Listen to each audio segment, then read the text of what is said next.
Hello, and welcome back to the Spoilercast, the show where we talk about movies and we don't care about spoiling them. And I just want to say, we usually say this in the end of the episode, but I just want to say thank you so much for listening to the show. And if you like the show, which I hope you do, if you're listening to it, you should check us out on patreon.com/don'tmakeascene, where we have even more episodes. Especially, it's going to be a special one this week, this Monday. Yes. After releasing this. Our companion piece of this is going to be a fun one. But if you're just here for the free episode, welcome. And once again, thank you so much. I hope you enjoy this. Because today, we're talking about a really special movie. One we've been looking forward to for like a couple of years. I guess cautiously looking forward to. Because the last one, Either way, let's not dilly-dally anymore. Let's just get into it. Today, we're talking about Fast X. Yay! The Fast and Furious franchise is back. Baby! Baby! Back from the last one, Fast 9, or F9, I suppose. Yeah. Which was a bit underwhelming. Yeah. I'm just going to say it. I think it's the worst one. It might be, yes. Yeah.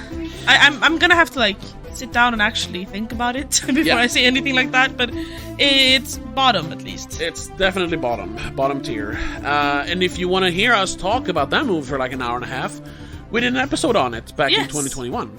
We also did as a Patreon special for that one. We did a retrospective on the entire franchise up until that point. Didn't we do it in it was 2 parts. Episodes even? Yeah, it was 2 parts. Yes. Yeah. So there's a bunch of episodes on that. Yeah, so you can check both that out for free and on Patreon, I think. That might be true. Yeah, both free and on Patreon. Yeah. So because we have been fans more or less since the first movie. At least I have. I think I technically became a fan from the second movie. Yeah. Because I was a bit too young. I know that was the first one we bought because our dad bought it on video. So we had, at least I and him had seen the first one. I think we rented it. I might have, I don't remember. Yeah, I've seen it since. You were like, 7 years old when that movie came out, so maybe you didn't see it. Yeah. Exactly. But then, of course, I remember I saw the third one, and I was like, nah, this isn't Fast and Furious, because it was different characters and everything. And I actually... Drift. Yeah, and I remember I actually didn't care then, because for me it was like, whatever, it's over then. Because I was never like a big car guy, so it was a very flimsy attachment I had to the franchise. So when the third one was like, not the same thing, it wasn't Dom, it wasn't Brian, I was like, whatever. So I skipped the fourth one. And then when, the news came out that the fifth one was coming out, and my girlfriend at the time, who was also a fan of the movies, said like, we're gonna watch it, right? I'm like, yeah, of course, sure. Sure, but I haven't seen the fourth one. And she's like, you haven't seen the fourth one? So we saw that then we went and saw, you were with us, so we saw the fifth one, right? I think so, yeah, I think you were with us. And I mean, since then, so I guess I haven't been a diehard fan since the first one, but I've been a fan since the first one. But with the fifth one, whoo, baby, I became a diehard fan. I think I might have been more of a diehard fan because I loved Too Fast, Too Furious. Oh, that's another one that's kind of in the bottom tier for me. Oh, it's kind of funny talking about ranking them, because that's what we're going to do on Patreon. Spoiler. Or hint, I suppose. So we won't talk too much about the rest of the franchise. But yeah, since the fifth one, when they really kicked it into second gear, so to speak, and it went from, it's a race movie with a bit of, action in it.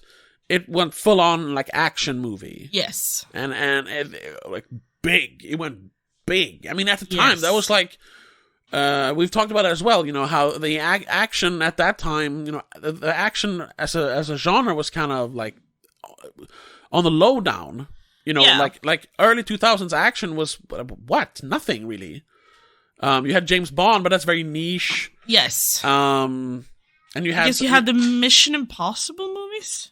Yeah, but I mean, that's also kind of niche though, because it's a spy thing. Yeah, it's kind of niche. And in that period, we really only had one movie, and that was Mission Impossible 3. Oh, that's true. That was 2006, and that was 6 years after the second one, and 6 years until the next one came out. That's true, actually. Yeah. So never mind. We didn't really have like big action franchises, big action movies at that time. But then this came out and was just like, no, this is action. This is action. I mean, you had like huge set pieces. The opening train heist, Yes. the foot chase through the favela. Obviously, the final vault race or whatever you would call it in the end, it was insane. Even like the build up to it when they have to try out the cars, it's just energy, constant energy. And then of course one of the greatest like fist fights in movie history, the one between with Vin Diesel and The Rock. It is to this day one of the best fight scenes in a movie ever. It was so fucking brutal. And from there, even though number 6 wasn't as good, now I'm just going through it anyway. No, let's stop. Yeah. From then, we've loved the franchise. The movies has been a little bit up and down, but they've always upped the ante when it comes to the action. But then came number Fast 9. X. Oh, no, sorry. skip number 9. We came to Fast X. This year it's Fast X. Yeah, I was just gonna say that number 9 kind of went too far, and and it kind of drained. I wrote this on Letterboxd. It kind of drained all the good faith that the franchise has built up over the years. Like, sure, and that's why I was worried about this one. Like, well, is this gonna be as silly and too over the top as number 9 was? But I still wanted to see it, of course, because it's like I've been watching these movies for 20 years. Yes. So we went and saw it, and well, what did you think of Fast X? Oh, it was great. It was everything I imagined and a little bit more, almost. I mean, there's always going to be stuff that I'm annoyed with, because they always, like, they have to build on it, obviously. The universe gets bigger, the things get bigger, everything gets bigger. That's their thing. Yeah. So there are a few things that bother me, but I'm not going to go into that right now. No. But in general, except for crying, I think I had every emotion. Yeah, there wasn't a big cry moment. It really hasn't been since number 7, though, I would say. No, not really, no. They try to tug on your heartstrings every now and then by like mentioning. And it's like, oh, but it's not like number 7 was like legitimate. I mean, we saw that in London. I think we talked about it in a giant theater. Yes, in a giant IMAX screen. All the boys were crying. All the big buff dudes were just bawling their eyes out. Me included. And as I tweeted, I cried again when I watched it again. Exactly, so exactly. like it's impossible. Yeah, it was an emotional moment. I mean, say what you will of him as an actor, but it was sad when oh shit, what's his name? Paul Walker. Paul Walker died. Yeah, he was to see him in that movie, which he filmed most of it before he died. It was sad. Yeah, he was the soul of the franchise. He kind of was. Yeah, the heart's Dom, but Brian was the soul. Yeah. Either way, what did you think of Fast X? I thought it was pretty good. Yeah? Yeah. I laughed a lot. Yes. At all the ridiculous stunts, which were toned down this time. They wasn't as bad as in number 9. But it was still like skirting the line, man. It was like very close a few times. And they like it's starting, I mean, I know it's kind of late to say it's starting to get unbelievable, because it's been unbelievable since 7 technically. Well, it's been unbelievable since number 5, really. Yeah, that's true. True. Even though that is the most grounded of the newer ones. Yeah. It's still ridiculous. I mean, you can't do that with a vault. No. They use the vault as a fucking weapon to kill all the cop cars. Like, no. I'm not entirely sure they could have just kept driving that long with that thing dragging behind. That neither. Yeah, I know. Just start there. But it was still, they were still every time, they up the ante, and it was still like, yeah, okay, this is still good. But it's still cool. It's still cool. You're not pushing it too far. And then they flew into space in number 9. I was like, oh, no, you went too far. You left Earth. You can't do that. But then number 10, they stay on Earth, fortunately. Yes. And there are no like high-tech drone planes. There's no vine swinging cars. No. This is really just mainly regular cars driving and crashing into each other.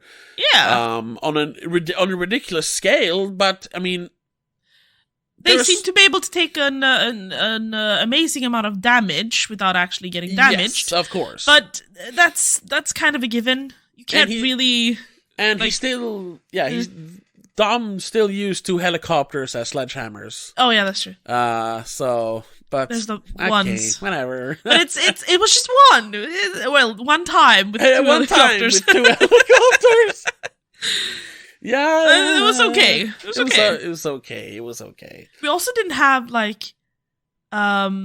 too many supercars, really. No, it was a lot of more utilitarian cars. Yeah. There was, of course, the golden Lamborghini in the beginning, but that was just for fun. Yes. And it was they actually used it in the heist. There was a reason for it. Yeah, technically, which it was silly, but and felt like a fluke. But sure. Yeah. Oh, by the way, I didn't say this. We're of course going to talk spoilers. So if you're a big fan of the franchise, lots of spoilers coming, but we're going to try to keep it spoiler-free for a while here, at least, while we talk about in general part of the movie. These small details that we're mentioning, I think you've seen them in trailers, even. Yeah. At least bits and pieces of it. So yes. far, we're not ruining anything. We're not spoiling anything yet. No plot details. We'll save those. No. Yes. And we'll tell you when the spoilers come. As usual. Sorry. So what else we forgot? No? We forgot to introduce ourselves. Yeah, no, that was what I meant when I said, I know, Rebecca, I know. Which I edited out if you're listening to this. Because I just had to go. I was getting into it. Yes. Everyone knows who we are at this point. Sure, totally. If you don't, check out an older episode where we say who we are. Where were we? Yeah, well, we need to talk about some of the acting, I think. Yes. Once again, that's never been this franchise's forte. No. They give adequate performance, all of them. Vin Diesel, Jordana Brewster, Michelle Rodriguez, Tyrese Gibson, Ludacris, or Chris Bridges. Who's the girl who plays Ramsey?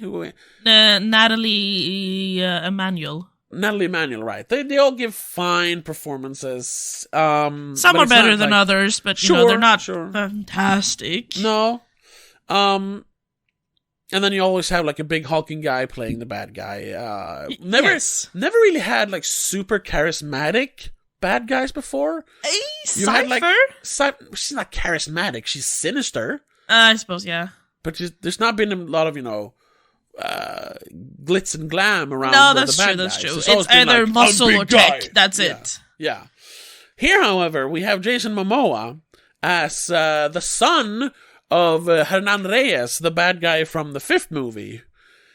And he is unhinged, like I say in my other podcast, Madison and Method, when we talk about Nicolas Cage. He was unhinged in this movie. He was he was Joker levels crazy in this. He was like a flamboyant Joker, Heath Ledger style. Yeah, it was a lot of the chaos thing with Heath Ledger. Yes. But it almost felt more like a Jack Nicholson, the way he was acting. Oh yeah, Jack that's Nicholson true. Joker. That's true.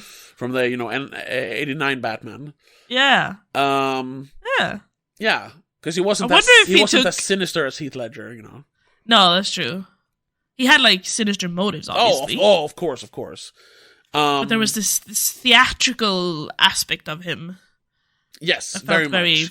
Both the way he dressed and the way he acted, his acted as the character even, because the character is acting all the time. There was one moment, he mentions ballet a couple of times, and there's one moment when he's running towards his car because he's going to intercept the gang, and he literally does a swan jump, and I just burst out into this cackling laugh, so loud that the people in front of us looked at me. Did you notice that? Yes, I did. That's why I punched you. Leapt through the air for some reason. I wonder how much of that was improvised. It feels like a lot of it was. Yes. He knew what he was about to say, and then he just added a flair to it. Yeah, I'm pretty sure, and that's part of what I like about this franchise. Everyone knows what kind of movie they're in, except for Vin Diesel. He thinks they're making like great art. Sorry, Vin. I love you. Yeah. You're silly. You're a silly goose. Yes. And everyone else knows it but you. Exactly. So when Jason Momoa has joined this this franchise, at least for the last 3 movies, I'm guessing. Yeah. Well, at least for the last 3, yeah. Hopefully they don't make any more after the last 3, you know. Yes. But he knows what kind of movie this is. I think he's just having fun. Yes. I honestly think, because a lot of people have when you look at discussions about these movies, people keep asking like, how can they get so many famous actors, like Oscar winners and popular actors like The Rock and Jason Momoa and fucking what's her name, Brie Larson is in this movie for a little while. Like, and everyone's like, oh, they're just throwing money at them. And I'm, sure. No, I think a lot of it is that, because these are, you don't really think about that, but these are some of the most expensive movies ever made. Oh, yes, definitely. They're like more expensive than Marvel movies at this point. I think this one cost like $350 million to make. And when we talk about budgets, you always get to add at least like the same amount for ad campaigns and stuff. Yeah. Maybe not in this case, because I don't think they spent $350 million on and ads, also this is easily like a $450 million movie. Sure. So yes, they are paying all the actors well, especially the big name actors. But I also think a lot of them join and come back because it's so silly. They just get to have fun. Yes. It's almost like an Adam Sandler movie. It's like a paid vacation, basically. A little bit more exhausting, probably. Yeah, because, more exhausting. It's physical. It's not just Adam Sandler and his friends hanging out in a hotel filming a movie. No. No, it's a lot of physical action. But yes. I think they're having a lot of fun. They're having a lot of fun with each other specifically, because it is, even if you're joining like for a new movie, you're still gonna be included in the family. They're not just family on screen; they're actually family. Yeah. However, there are, of course, there has been behind the scenes, issues where some actors didn't get along, especially Vin Diesel and The Rock? Dwayne Johnson. But also, I know that.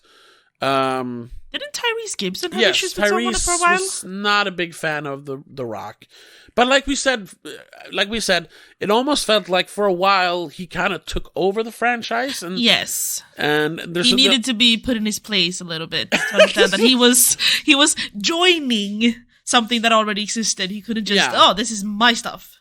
But because he joined in 2011 in the 5th one. When he was, at that point, he was a star. He had done movies and stuff, but he wasn't Dwayne Johnson yet. He kind of started with that movie, actually. Yeah. At that point, he had only made, like, smaller movies. But it was after that he got all the big franchises, fucking Jumanji and... Ride Along... No, that's not the one. But the one with Kevin Hart. Central Intelligence. And that's when he exploded. And then when he came back for number 7, of course, he wasn't in number 7 a lot, but his presence was felt all over it. Because he's in the beginning of the movie. And then, of course, in number 8, when he kind of becomes the leader of the team for a while, when Dom joins the bad guy. I really like the character. I think he's funny. My love for Dwayne Johnson has dwindled because he's kind of one note. You realize, yeah. So the charm isn't really working anymore. So yeah, I kind of like stopped liking him as well. Partly also because the thing, but I think mostly it was just egos. I don't think Vin Diesel liked kind of playing second fiddle to The Rock. No. So he was out for number 9. But we'll talk about that later. Anyway, back to number 10 then. Because we had, like I said, a lot of actors joining, and Jason Momoa obviously, like, he was having fun, and I saw that as well on Letterboxd. A lot of people saying like he was obviously like he knew what kind of movie he was in, and he was just having a blast. Having fun, yeah. Yeah. And I've seen, at one point I saw a trailer where they had a lot of like behind the scenes stuff cut in. Yeah, I never saw that one. No, you missed that Yeah. one because you were late to the theater, screening, yeah. and they didn't show that the next time for some reason. But the one thing that you hear from Brie Larson is that she's like, "I'm so excited to join the family." That's all she says, and she's just so happy about it. Yeah. So a lot of it is just they've That's had PR so much talk. fun, sure, but obviously they've had so much fun for like how many years did we say? 20 years? Yeah, the first one came out in 2001, so 22 years at this point. And there are interviews where Paul Walker kept saying that this is the best time of my life. I'm having so much fun. I want to keep doing this until I'm in a wheelchair. Yeah. So obviously they're having fun making these Of movies. course. And they kept making them, not just for the money, because it is fun. Yeah, because it didn't really become like this big franchise until like the 6th or 7th. I mean, the 5th one was a big success. Yes. But it was still like, it was not on Marvel levels at that No. point, which is what we gauge everything towards Unfortunately. nowadays. Yeah. But it really got big with 6 and 7, like, because they knew and now that. it's been $1 billion franchise for a few years now. It's insane. yeah. And the cast just keeps growing. Yes. Because everyone just keeps coming back for some reason. Like, yeah, that is becoming a problem though. Like, there's almost that too is many my issue. Now it's becoming a Marvel movie. Like, there's too many characters. This is starting to look like Endgame, you know? We had at least 3 adult main characters being introduced in this movie we had alone. The new leader of the agency, Ames. You had Mr. Nobody's daughter, which is Brie Larson. Yeah, Tess, I think her name was. Tess Nobody, I suppose. Yeah. You had, and then of course Jason Momoa as the bad guy. As what is Dante Reyes is his name, yes, right? Dante. You had the mother of Dom's child, Elsa Pataki. What is her character called? Yeah, she's killed in the 8th movie. She gets shot in the head by the Norwegian guy. What's her name? Remember her. I don't know. Oh, whatever. Elsa Pataki's character, the police from number 5, who can't, who becomes, Elena Neves. Elena, thank you, Jesus Christ. I had to look it up. Who becomes Dominic's main squeeze then for number 6 until Letty returns. Letty's gone, Yeah. Her sister shows up in this movie. Yeah, and I was like, she's probably gonna be. I mean, she's gonna be returning for the next part at least. I honestly, like, nothing against that character, but I hope she doesn't. Me neither. We don't need her. They need to tighten down the cast. We can't have this many characters. Then we had because we have returning characters. Fucking Diogo, who was honestly not much of a character. Was he?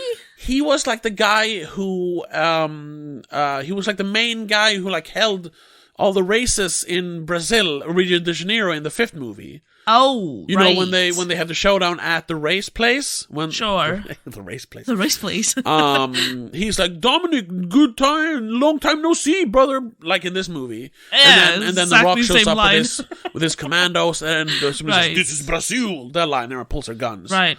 He's that guy. Then we have little nobody coming back. Scott Eastwood comes back and is just summarily removed from the movie.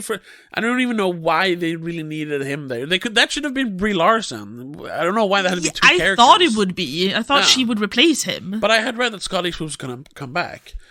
We also have Helen Mirren. Mirren returns for a scene. I'm guessing they're setting up that more for the second movie. They did, obviously. And of course, Jason Statham returned.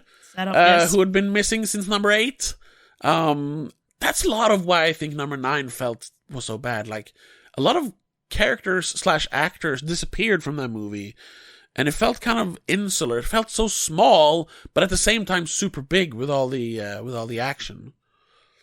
Because that's the one they introduced John Cena's character, right? Yes, you didn't have The Who Rock. Is also you didn't have Jason Statham. He's returning for number 10.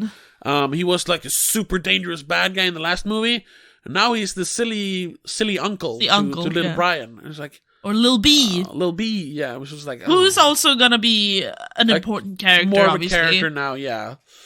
And that's on top of the regular team, Roman, Yes. Tesh, Ramsey, Letty, Dom. Did we mention Cypher's back? Cypher's back again. She's in the trailer, but sure. Yeah, she's in the trailer, so There's so she's many back for a characters third that have a reason to be there somehow. Well, they don't really have a reason to be there, but I mean, they're in the movie. Yeah, but they've given them more or less a reason to be there just because Jason Momoa needs cannon fodder, I suppose. Yeah, I suppose. Oh, but we don't know that though. We fucking forgot they added another Oscar winner to the cast as well. Rita Moreno joins as like the grand abuelita of the Toretto family, the grandma, which we've never heard of. Yeah. No one's talked about abuelita ever. I guess they needed a matriarch. I don't know. But they have Helen Mirren. Can't she be like a matriarch? No, because she's the Shaw mom. She's not their mom. No. Sure. I wonder if she's coming back for part 2 as well then. Rita Moreno? Yeah, if she has anything to do with anything. I think she'll show up in the end of the third one when they all are going to join together in Los Angeles and have a cookout again. We know that's how it's going to end. Obviously. Some characters might die, but, that's how it's going to end. That's how it always ends nowadays. Yeah, we blew up half the world. We flew through space in a car, but now we're going to cook some chicken and say grace. I forgot. We also have we have a couple of cameos, I suppose. You noticed. We have 2 people who are playing themselves in an airport. We have Debbie Ryan and Josh Dunn, who are married in real life, playing a couple. It seems like they're on their honeymoon or something. Very strange. I don't know. They're musicians. I didn't recognize them. Josh Dunn is a musician, and Debbie Ryan is an actress. Oh, okay. Very strange cameo. But then we also have Meadow Walker. She's the flight attendant. Oh, okay. So she was in the movie. Yes. That's Paul Walker's daughter. Paul Walker's daughter, yeah. Who's always been a part of the family, even though she's never been in the movie. Yeah, and now she's in the movie. Now she has one line, basically. Did she even say anything? Oh, yeah, she did. Here's your drink order. Oh, yeah, exactly. And then we have randomly Pete Davidson working in an IT cafe in London. As a black market procurer of things. Yeah. Who then turns out, sells them out, of course, to the bad guy and gets slapped twice in the face. That was just nice. Yes. I've never been a fan of Pete Davidson. Very he strange was good person. Here, though. Sure, because he was playing himself. Yeah. Himself. Which he kind of always does. Why was he working in a shop in London? Yeah. Why not get like an English person? Exactly. Because he wasn't like, oh, I'm doing a British accent, love. No, he can't. He probably can't. He was just him. He was just Pete Davidson. They should have said, Pete Davidson? What are you doing? Yeah, basically. Almost, yeah. That's all the characters, I think. At least the ones we know of. Yeah. There's a bunch of thugs and stuff, obviously, of course, goons and but they're masked all people. Yeah, they're all. You know what? Who I thought would come back that didn't? No. Elle. Who? The Key. Yes, they kind of forgot about her because she was such an important person for like one movie. Yeah, number 9. And they talk about her like she is a really important person to Han. She's like family to Han. Yeah. Where the freak is she? Well, maybe she'll show up. Maybe she'll show up. Yeah. I also think that because I think they might have been involved in this one as well. I'm pretty sure there were some Chinese production companies involved in number 9. Yes. So maybe they wanted a Chinese star in that movie. But it was there was a Chinese production company involved in this one as well. Oh, okay. I don't know. I recognize the name in the pre-credit thing. The company name. Which one? One Race? No, I don't remember the name now, but I recognized it as I read it. It's like, oh, that's a Chinese one, right? Okay. I think it was. But again, maybe Han is enough. Maybe Han is enough. Remember when he died? Yeah. And then came back? Yeah. Yeah. Not spoiling too much. But no. I mean, he came back in the last movie. So. No, but maybe. There's a pattern. That's what I'm saying. Oh, we're going to talk about that. Yeah. Yeah. Actually, how long we've been trying to not spoil things for 30 minutes now. Can we spoil things? Yes. The one thing, actually, wait, before we do that, the one thing that I felt was kind of different here, which has always been a big part, was the music. Really? They had like one song that felt Fast and Furious when they were in Rio de Janeiro again.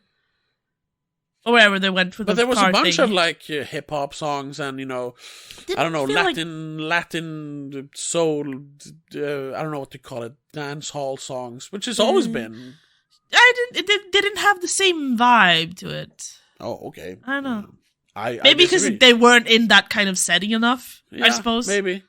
But we did get what we haven't seen that in a long time. We actually did get to see a race this time. Yes. And the classic, all the booty shots of all the hot ladies. Oh, and yes. People dancing around cars. Like, yeah, that felt nice. That felt nice, yes. They've been talking about that since number 7, that we're going to bring it back to the streets.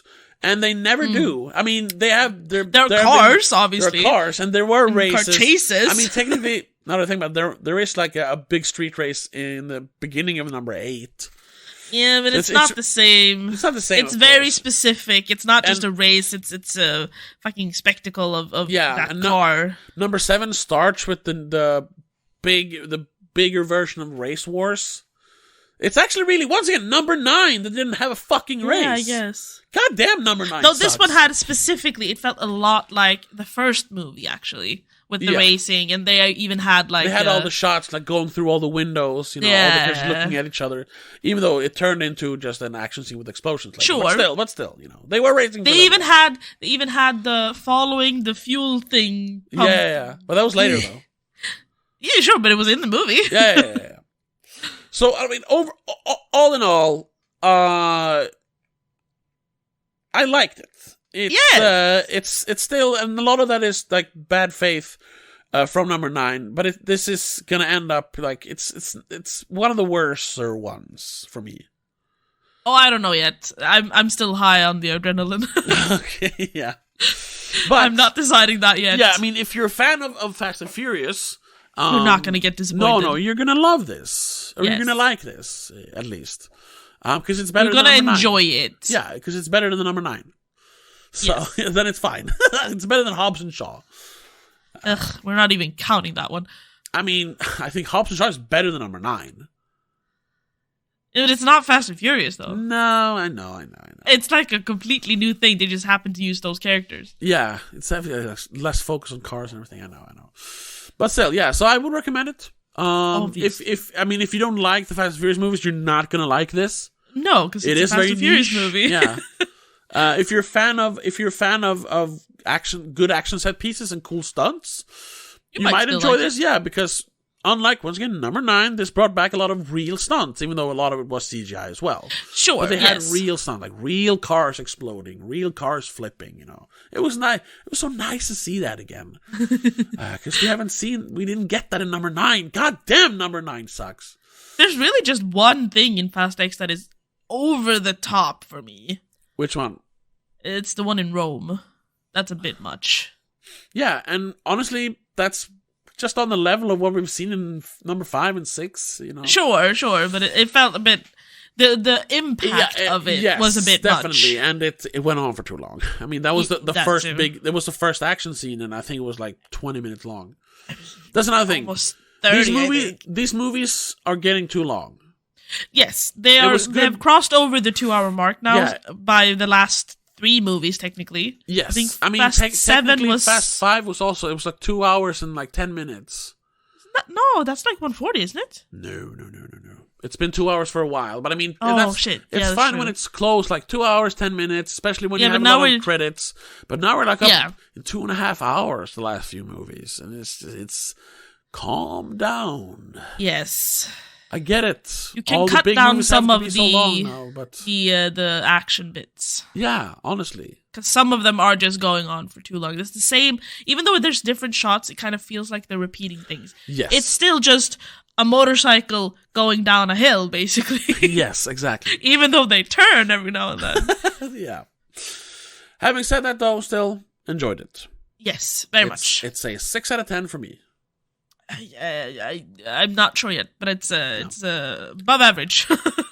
Now, Spoilers! we're going to get into some spoilers. Yeah. So many spoilers, and specific spoilers. Very spoily spoilers. Very, very spoilers. And when we're talking about Fast and Furious movies, you know what kind of spoilers we're talking about. So if you don't want the movie ruined... Yeah? Spoilers from now on. You can... Thank you so much for listening for now, and come back when you watch the movie. Absolutely. Thank you so much for listening. Patreon.com/don'tmakescene. Now, for everyone who has watched the movie... Here we go. I want to know honestly, I want people to tweet us or I want to find people's reactions to because there was one that really made me fucking gasp for air. Yeah, me too, but it's just because and it's kind of funny because at this point it's not even a big surprise when they're bringing back dead characters. Because this is unless the actor dies, you're coming back. Yeah, this is like the third, maybe even the fourth time they've brought back a character from death. Well, Letty, Han. Who else dies? Well, Who else really dies? I was gonna say the bad guy from number 7, the first Shaw brother, because in the 6th one we don't see him die. No, but you expect that he died because of the whole plane explosion. But then it turns out he survived, so he's there in the beginning of the 7th one. So where was he in this one? Huh? Where was he in this one? He had a cameo in number 8. Yeah. I guess maybe he didn't want to join. I mean, he's like a thespian actor. So that's true. Maybe he he gave it a shot. He's like, nah, not my thing. And it's fine. Yeah, he's one of the few characters what's his name? that haven't returned. Luke Evans? Yes, Luke Evans. Very good actor. I would like to see him in this, but I respect him for not returning. Actually, yes, and honestly, his brother is a better character because he's more. He fits better into the people, the crew. He has better chemistry with the crew. Yes. But this one, yes, having the biggest fucking cliffhanger, obviously, because we know this movie is coming in 3 parts. I mean, it was literally not like, oh yeah, we survived this one, but we got to prepare for when Dante returns. No, it's literally a cliffhanger. They end in the middle of the movie almost. The bad guy is about to blow up the dam, which is such an old school Batman villain thing to do. Yes, again, he's the Joker. Yeah. He's gonna blow up the dam and drown Dom and Little B. No, and then just cut from that. And before that, we see the plane crash with Ramsey, Tesh, and Roman. Roman, sorry, yeah, exactly. We're like, oh again, shit! Yeah, oh no, they died. They obviously don't die. Obviously, that's too much of a fake out. They can't kill all 3 of them in one plane crash. Exactly. That's not cool. So we have the plane crash. We have the dam exploding. Well, about to.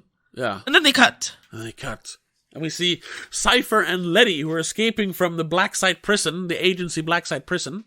In Antarctica or whatever. Yeah. And also now, maybe it's like a shaky alliance, but they even managed to turn Cypher into a good guy, sort of. Well, which the enemy of my enemy is my friend. Yeah, so. Of course. But I mean...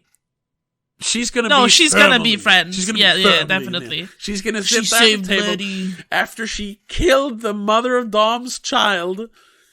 She's gonna be firmly. I promise. Somehow, yes. Or they just kill her off.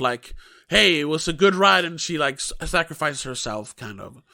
Yeah, maybe because could be. What she did in number 8 is kind of irredeemable. I think they can't really. She is the bad guy forever now. Well, the coolest bad guy. The coolest one, but I still think Dante is a more sinister bad guy. He was really sure, but she's still gonna be the bad guy. You can't. Yes, she's been a bad guy for 3 movies now. Yeah, Cypher in number 8 is my favorite bad guy in this series. Oh yes, yeah, she's one of my favorite bad guys ever. Honestly, well, I won't go that far. I really like her. I mean, we have Commodus in Gladiator, Heath Ledger's Joker in Dark Knight. She's not on that level, For female ones. Fucking Buffalo Bill in Silence of the Lambs. There's better bad guys. Anyway, I know what you mean. Yeah. But yeah, they walk up on a ridge, and somehow Cypher once again has been planning everything. Everything is she has everything figured out, even though she was in prison. And beaten to a pulp. Yeah, and out of nowhere, a second submarine pops up after the one in number 8. I kept thinking, is it the same one? It can't be, though. No, because they blew that one up. Yeah, exactly. Yeah, with heat-seeking missiles. So she just procured another submarine. Yeah, because she's Cypher, I suppose. She's Cypher. She can do whatever the fuck she wants. And then, who pops up out of the submarine hatch? Oh my god. Fucking Giselle? Gal Gadot? Which is like, I'm so excited because she is honestly one of my favorite characters. Yes, and that's the thing. Like, and I'm so excited for the reunion with Han and Giselle. Yeah, of course. Oh my god! But yeah, I'm so curious as to how they will explain that because they went to lengths to rewrite everything to make Han reappear. Yes. They retconned that for 2 movies almost. His resurrection was terrible, honestly. Oh yeah, bullshit. Once again, number 9, they had bullshit. To yeah, but they had to it was 2 movies to retcon that mistake. And they had to no, wait, we're rewriting the entire timeline here as soon as they realized, oh shit, we killed off a popular character. Yeah. And they kept trying to no, Tokyo Drift didn't happen yet. Yeah, that's happening after number 6. I'm sorry, how? And then... after because number 7, sorry, because exactly. He dies technically in the end of number 7, yeah. And since we don't have Mr. Nobody in this one... No, it's number 6, sorry. Number 6. Either way, we don't have Mr. Nobody working his magic here, really. Yeah. Unless that was part of his magic. He's working with Cypher now. No. That's just speculating. I have no clue. I'm withdrawing that from the universe. Yeah. Never mind. Listen. Once again, I would love to see Kurt Russell back. Yes. Because I love Kurt Russell. But his involvement in number 9 was all to just bring Han back. And it is the most convoluted fucking resurrection retcon thing.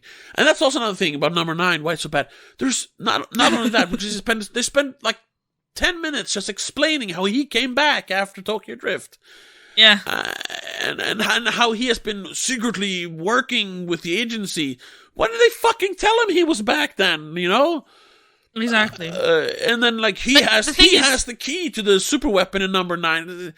And then the entire plot in number 9 bringing creating a brother to Dominic and Mia and having him be the bad guy who's another super spy guy. What is it? Was so what ridiculous. Runs in that family? What's wrong with the blood? Yeah, no, but that is just bad writing. Yes. Number 9 is atrocious in comparison to some of the other movies. So I like that they they was simpler in this one. It's just the son of a bad guy from an earlier movie wants revenge. Yes. Because he wants fucking revenge. Crazy also. Yeah. Yeah, he just in passing mentions that he got his head split open.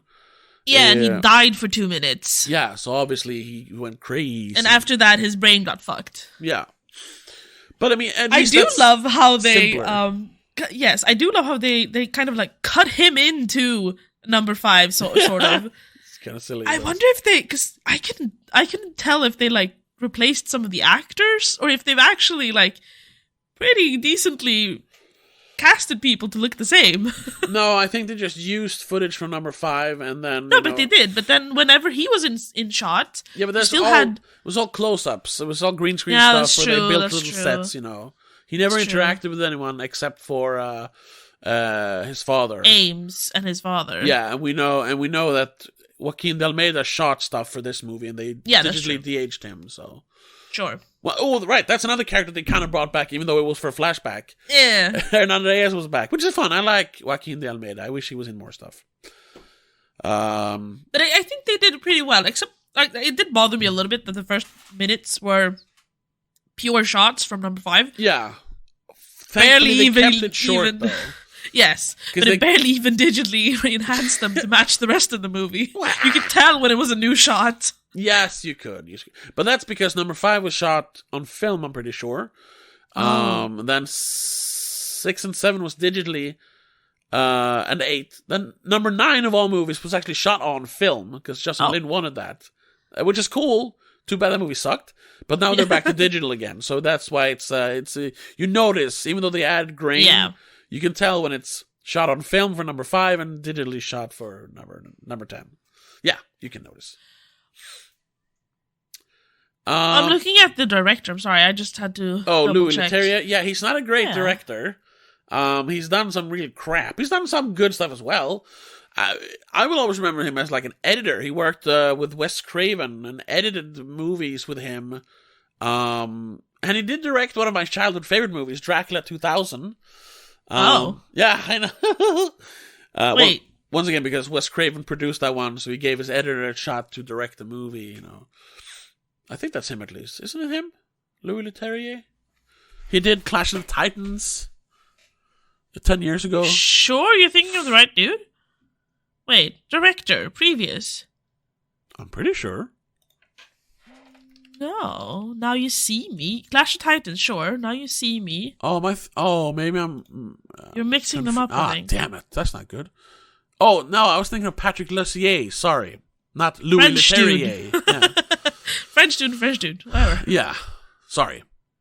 But still, yeah, Clash of Titans. Yeah, he still did Clash of the Titans and some other stuff.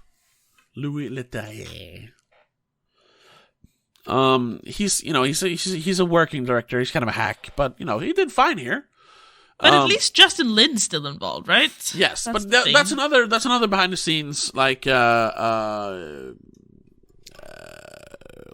drama. He, I think, because he quit a couple of times, and I think that was because he was just not working well with Vin Diesel. Because his last movie, he became like the mainstay director with number 3. He did number 3, and then he came back for number 4, and then he did number 5, and then he did number 6 and said, "This is the last one. I want to move on and do something else." Yeah. So that's why then he came back for number 9. Yes, because we had Justin Wan doing number 7, and then what's his name? Something FF? Gray. Shit. What's his name? For number 8, you mean? Yes. Help me. F. Gary Gray. Gary Gray, yeah. Yes, F. Gary Gray, right. Then Justin Lin came back because he had a rough time directing stuff outside of Fast and Furious. He did the 3rd Star Trek movie, which admittedly was the best one, but everyone was tired of the Star Trek movies at that point, so then nobody watched it. Yeah. Then he got a chance to direct some True Detective episodes. Unfortunately for the 2nd season, the one everyone hates. Yeah. He came back. He came back to do number 9, and unfortunately that movie sucked. Because I know there was a lot of like stuff behind the scenes there as well. Once again, I don't think he worked well with Vin Diesel. And he also wrote Fast 9 yes. or F9. I mean, he was always involved in the scripts.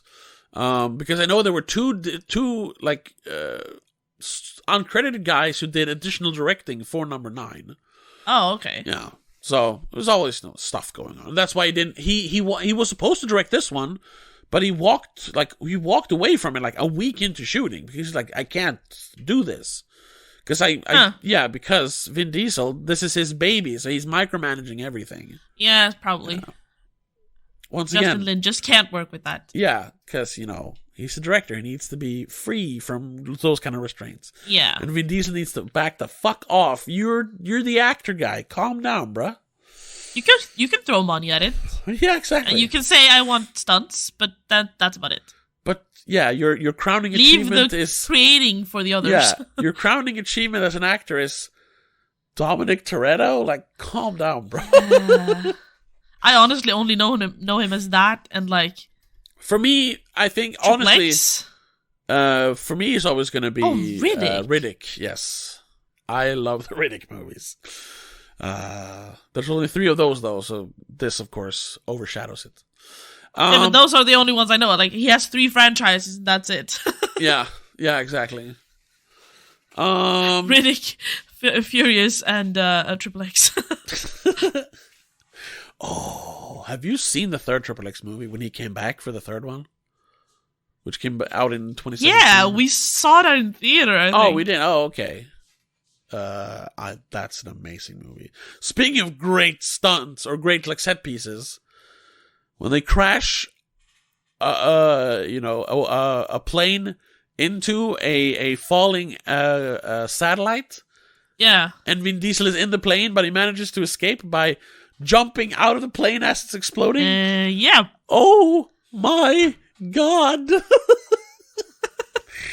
Enough of that, though. Enough of that. Yes. Where were we? We were talking about... We were talking about spoilers, but we got caught on the fact that Giselle returned. Yeah. But I was going to say, even though, yes, because what you like about these movies is the action, but you also like, the camaraderie between the characters. Yes. And because you've had the same characters. Some of the characters, Tesh and Rome, have been in the movies since number 2. 20 years. It's number 2, yeah. They weren't there in number 3 and 4, but they came back for number 5. Yeah. And have been mainstays since then. And of course, Dom has been there since number 1.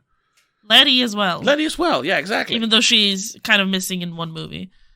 Yeah. Jordana Brewster shows up every here and there. Yeah, she keeps coming back. And it's, and at the risk of sounding like a Marvel guy, like that's, you love the character so much. But, yes. But here, like for decades, the same characters. Exactly. Which is also kind of funny. They made 10, technically 11 movies in 22 years. How many Marvel movies are there? I think there's like 40. I can't even count. And they've just been doing it for like 12 years. Now it's 15 now, but you know what I mean. It's quality over quantity, Yes, definitely. Even though these are also ridiculous. They are, but that's another... They're not saturating the market. No, yeah, that's another saving grace. These really only come out like once every 2-3 years, if even that. So it's like seeing an old friend again. Like, hey, they're back, more cars. Yes, you have time to wait and get excited about the next one coming along when you see the trailer. Yeah, it's not like they released one like 2 months ago. Yeah, exactly. Like literally, they released Quantumania last month, I think. Yeah, and we have Guardians of the Galaxy 3 now. Yeah, like come on. And before that, was there even time to breathe between Wakanda Forever? Yeah, was that like late 2022 or was it even early 2023? I don't even know. Something like that. Yes. Yeah. And we had we had Spider-Man. That was in December 22. And Magic Man. What's his name? Doctor Strange. Oh right, that was last year. Yeah. Yeah, but you did see there was like Love 4 or 5 last movies. year. So exactly. Many movies. Last halfway through last year till now, we've had like 6 movies in Marvel, and we've had 1 Fast movie. yeah, exactly. Even though there are way more characters in the Marvel universe, we don't need them all. Which I have to say, this is gonna sound stupid, but I was really concerned when Brie Larson joined the Fast saga because I hate her because of her involvement with Marvel. Yeah, I just can't stand her for that. No, and I can't stand her as a person, which is hypocritical because Vin Diesel was also in Marvel. That's true, but not his. But face. he was in Fast and Furious first. That too, and his face is not in the Marvel movies. It's just his voice, barely. Yeah. Although he does record every I Am Groot, they don't repeat it. Sure, I know, but they also pitch it and stuff. So yeah. You know what? You kept commenting on his voice in this one again. You always do that. He speaks. They must have a special mic for him or something that picks up the lower vibrations. Yeah, because it can't be very loud. It's gotta be possible. Yeah. He's worse than Sylvester Stallone. Because at least Sylvester Stallone, like, he speaks up at least. Yeah, he just mumbles. Yeah. He just mumbles his words, but the volume is okay. Vin Diesel doesn't have any volume, except for when he gets angry. Yeah. That was good to see. It was another thing. We didn't really see any emotions from him in number 9. Now he was back. He was angry, like in number 8. Yes. It was good. It was nice to see him act a little bit. not just look and drive cars, constantly clenching his fists in anger. Also, Yeah. like I'm also wondering though if maybe he's doing it to make sure his muscles are popping all the time. Yeah. Because even though has been a driving force behind a lot of the movies, he's not the muscliest guy anymore. Exactly. Is he aware of the fact that he's always hiring dudes who are bigger than him? Yeah. I think he did. That's why he didn't want The Rock to return. Yeah. He's like, but even no. Jason Statham looks he looks leaner. bigger than him. He's leaner, and he is shorter because he's a That's short. true. He's a short little guy. That's true. And I mean, all the best friends are all much leaner, skinnier in general. But then you had John Cena, who was just too big. He's just one big muscle. Yeah. And again, we had now Ames. He's also just one big muscle. Yeah. He was a big jock muscle guy. I'm trying to figure out where the heck I've seen that. Yeah, people talk about him as if he's been in stuff, but I've never seen him. Maybe he's done like stuff that I haven't watched. Just he's called like Rich something Fretchard. Alan Ritchson. Ritchson, right? Alan. Oh right, he's the new Jack Reacher. Oh, okay. I never watched that. That's his big thing, I think. I wasn't a fan of the movies. I didn't care about the TV show. No, same. Or I wasn't a fan He of the just first keeps movie. popping up. Okay. Yeah. But like I said, and he's done a few like random smaller parts in a bunch of other stuff as well. But I think Reacher was his new big thing. Yeah. But we keep getting sidetracked. We were talking about what you like about these movies are the characters, and and the action. Yes. And that's why it's always a moment when they bring someone back. Because like, oh yay, one of my favorite characters. What I was trying to get to with the whole Mr. Nobody and bringing back Han, because they have this convoluted way of explaining how Mr. Nobody brings back Han. How the hell are they going to explain her? Yeah. When they don't even have Mr. Nobody to blame it on. She has been working with Cypher behind the scenes. So how the heck did Cypher save her? Because Cypher didn't exist. Oh, they're gonna retcon it somehow. They obviously... She had a connection because... Oh, but maybe she worked with Shaw? Yeah. Owen? So maybe she had some sort of in there somehow? I don't know. No, because she worked with... she was in number 4 the first time. She worked with the guy Ortega. Was that the bad guy? No, I'm talking 4? about Cypher. But yeah, she was... Giselle was in number 4. She was the procurer of drivers. Yeah. Or weapons or something. Yeah. And then she joined Dom. She fell in love a little bit. Yeah. But then she comes back expecting Dom as she sees Han and she's like, yes. Yeah. And they just spend one movie together, really. Yeah, they kind of flirt in number 5. Then they're a thing in number 6 when then she dies. Yeah. They after number 5, they've planned their entire life together. Yeah. They fall head over heels in love.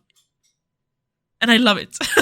Yeah. They're my favorite movie couple ever, for some reason. So I'm wondering what the connection is. But also, yeah, your first reaction is, oh, yes, she's back. Yes. But then we've had that now. We had we had Letty coming back.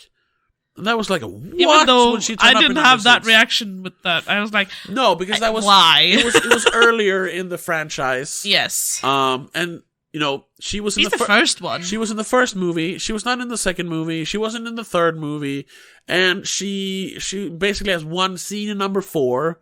That's when we see her die because she worked with Brian. Braga.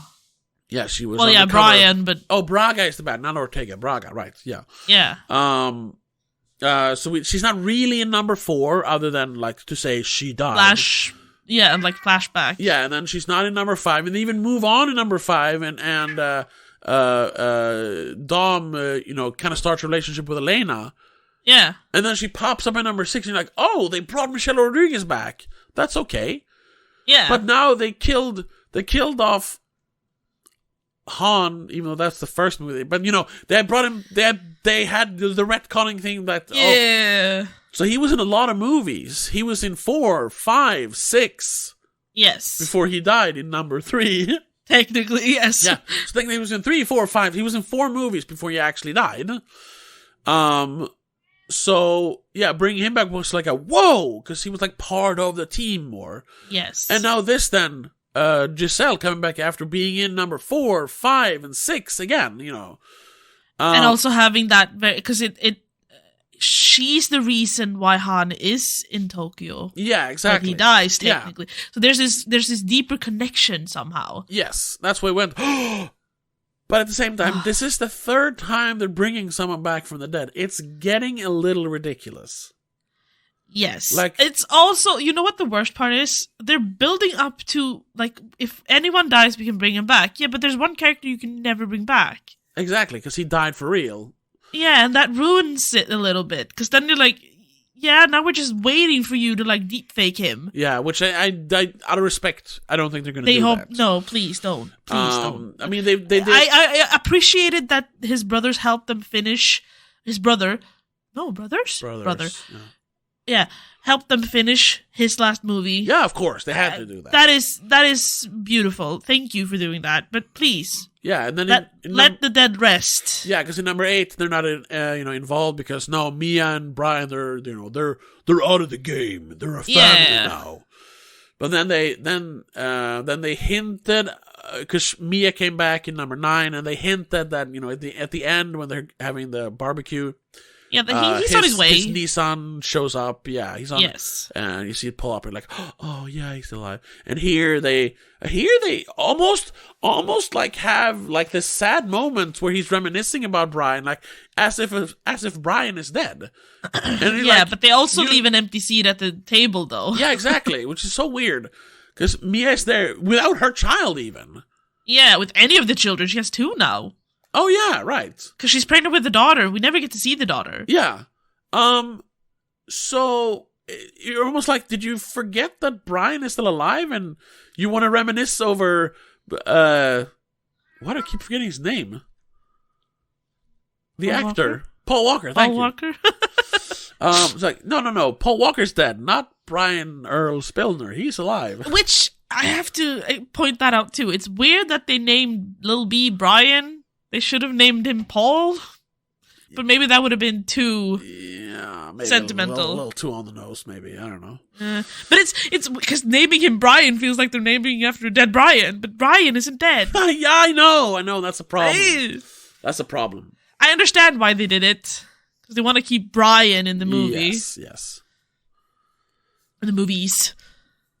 But at the same time, I don't know. It's a little weird. I honestly, I think because they're skirting around it so much. I think he should turn up for the last movie, and you do a behind the shoulder kind of shot as he joins. Yeah, and he's like, "Hey, you saved a seat for me." You use some kind of soundbite. That's all we need. Yeah, but we just need to see him, but not him. Yeah, because in this it almost felt like they wrote him out of the movie. They barely mention him by name. Like, I can understand that Mia has a closer connection to it all now because she's literally blood related to both they've been Dominic married for 10 years. Jacob.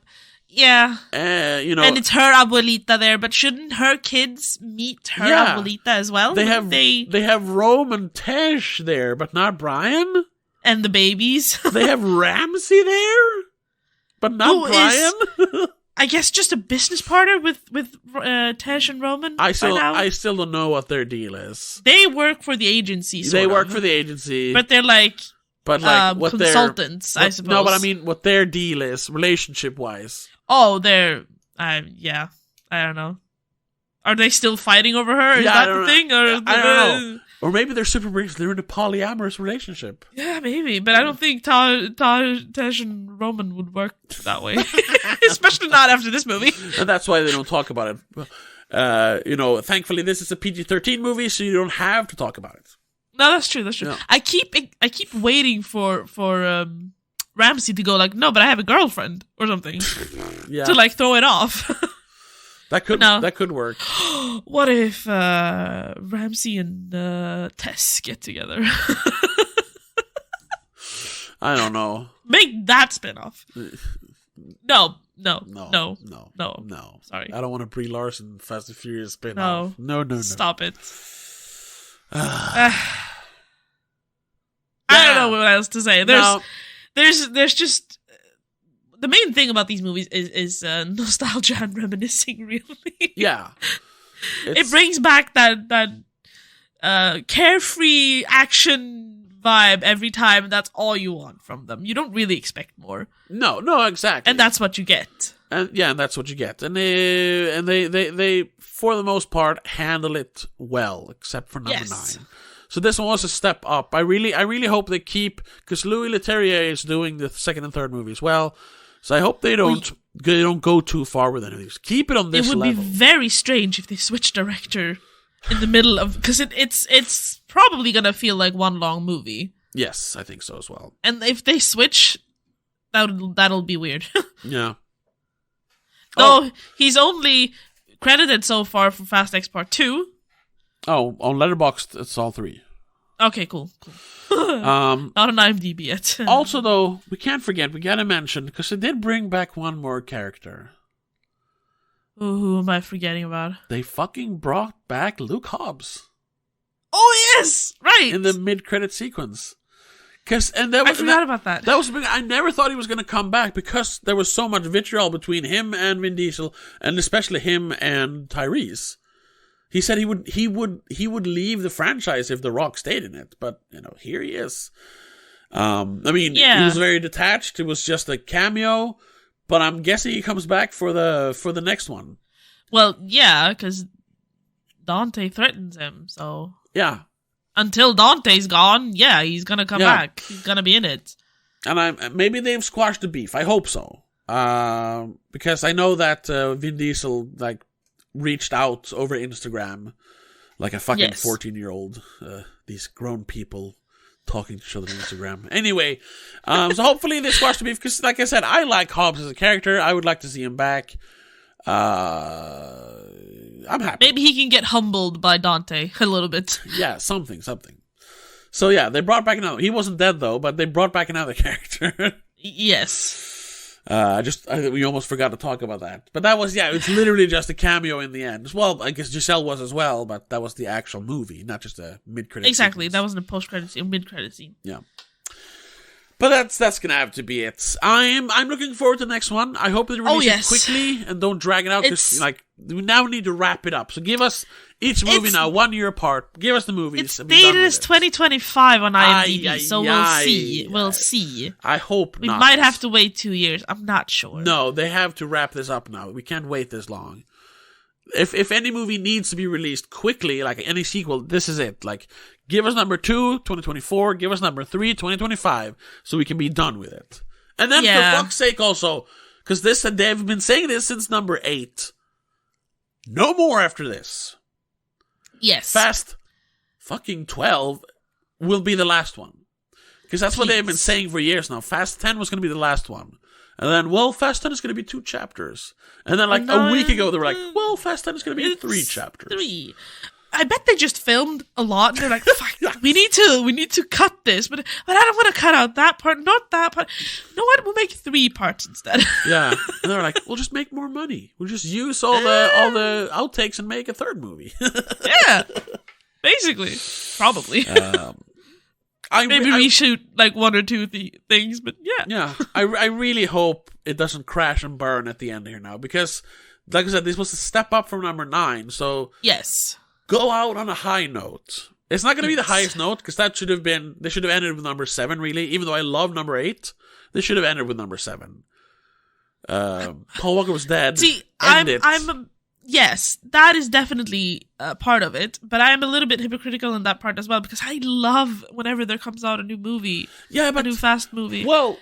I was excited for number 9. I was excited for number 9 as well, because I like number 8. And I was excited for this. And I am excited for part 2. Fast X part 2. Yeah, but I don't want to get into that because that's an entire separate discussion. But instead of just making more sequels, you can rewatch the old movies that you like. Yeah, that's true. You don't need 12 Fast and Furious movies. No, that's true. That's the thing, because they're making him to make money. This is not because it's a story we need to tell. No, it's not. No. They retcon every single movie. Yeah, exactly.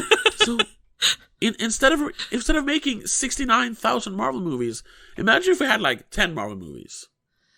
That's true. And you could go back to them and instead of making remakes and reboots, how about you just watch the old one? But you can't make money off of it. I understand that's always gonna be the thing. Well, you can remaster and re-release them in theaters. Yeah, that's what I think you should do. Have like revival shows, like Neon is doing right now. They're having a huge for their size. Neon is a small company, but still, they're doing they have a 4K remaster of Oldboy that's coming out now. It's a big hullabaloo around it because everyone remembers Oldboy. Ooh, you don't, but you know. Wait. No, yeah. I have seen Oldboy, don't I? Haven't I? Have you seen Oldboy? Have you seen Oldboy? Am I confusing it with another one? I don't think you have seen Oldboy. It's like you were like 10 when it came out, and you should not watch stuff like that when you're 10.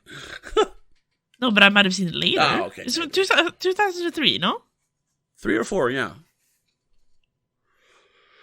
I haven't seen the entire thing. I have seen bits and pieces of it. Oh, okay. Yeah, but I had a friend who really liked it, but I didn't finish it. Of course, they did do a terrible remake of that movie 10 years later, an American version, which was awful. Oh, no. I'm not the biggest fan of the original, but it's a good movie. But yeah, instead that they should just do like Neon is doing now, remaster it and re-release it, and people go see it. It's like a revival screening. Ooh, people love that. I mean, the Fast movies do well on big screens as well. So yeah, they could re-release them. I would love to go like a marathon screaming of screaming. Well, we would be screaming. Yeah, it would be. Like the first 4 or the first 3, I suppose, is like a trilogy. They can even do it in portions. You do the first 3, and then you do 4, 5, 6 or something. Yeah, it's the Fast and Furious Festival. 3 nights, 9 movies. That would be so much fun. Yeah. Oh my god. Something like that, and people pay for it, and you wouldn't have to spend so much money. You just re-release old movies. Come on, exactly. A little bit of commercial, little bit of trailers. You're good. Yeah, but no, you have to keep making more movies, watering it down. You have to. You have to make a fucking Evil Dead sequel now every 10 years. Like, come on. Like I said, we're not going to get into that whole discussion. No. We're ending it on a good note, which is we are excited. We are excited for part 2. For part 2, yes. And we enjoyed Fast X Part 1. Yeah, definitely. I'm buying this one. I'm gonna rewatch it. Yes, I'm actually considering going to see it in theaters again this weekend. So yeah, I'm not gonna do that. My but God. I might. Yeah, but that's gonna have to be it. Like we said before we started spoilers, it was enjoyable. If you don't like Fast and Furious, you're not going to like it. If you're a fan of Fast and Furious, you're going to love it, probably. Yeah. And if you're a fan of action, you probably enjoy it. Yeah. So go see it. Go for it. Yeah. Other than that, thank you so much for listening. If you want to listen to our ranking episode, which we're doing on Monday, well, the Monday after this, depending when you're listening to this, I don't know. It's already been out for 5 years, you know. Also, speaking to, hello, people 5 years from now. Check us out on patreon.com. If you're one of our haven't already of patrons. Yeah, exactly. Because we're going to rank all movies, not including Hobbs and Shaw, you say? I personally, I would not, but you decide. Okay. We can add that if you want to. We'll see. We have to decide exactly on what we're ranking them, though. It's like overall vibes, general score. Well, yeah, just what you if you like it or not. Which one? I have different reasons for liking. Okay, movies. yeah, we'll talk. That's the issue. Once again, that's all going to be in the Patreon episode. So check that out. Patreon.com/don'tmixin. But other than that, thanks so much for listening, and we'll see you in the next episode. But until then, have a good one. Bye. The Spoilercast is part of Please Don't Make a Scene. It is produced and directed by Tobias Vedén and hosted by Tobias and Rebecca Vedén. Executive producer is Annika Vedén and Laura Kinney. I also want to give a huge shout out to all our patrons over on patreon.com/don'tmakeascene. Mom, Dad, Laura Kinney, Danny Del Gaiso, and Mac and Mom.